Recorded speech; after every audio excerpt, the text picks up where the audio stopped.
universe of metrics in customer world is huge. It starts from awareness, and the regular funnel of consideration to purchase does happen, but it depends on which channel you're using. The input and output metrics changes accordingly.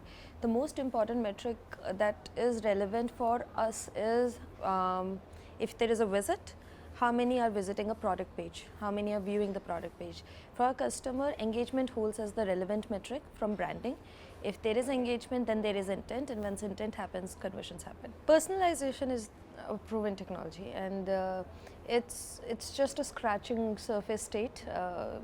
When you start working on personalization, you'll realize there's so many cohorts that you can design, there are so many segments that you can cater to. But the challenge is right now in personalization, to what level you can scale it up, honestly.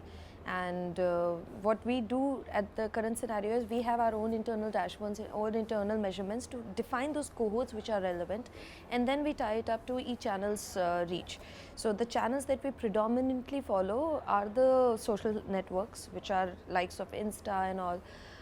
What is becoming very popular these days is TikTok, and if I don't know whether you read the news or not, TikTok recently was leveraged for our flagship event, and the response was enormous. So yeah, anything which is coming, which is an upcoming trend in digital space, is something we closely keep an eye on. There is no one size fit all strategy.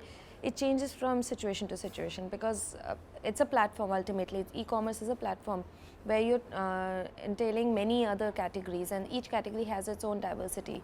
So when it comes to sale events, we have a different go-to-market strategy, which is about how do we create buzz, how do we create that recall just before the sale period. But when it is about talking about products, or if we are talking about educating categories, then the approach is entirely different. Then it's more about engagement for a longer period, longer run, building salience and things on those lines. So it depends on what exactly are we talking about. See, what it helps is it brings the minds together, and it was very interesting when I was there in the panel, and the thoughts that I heard are very contrasting yet connecting.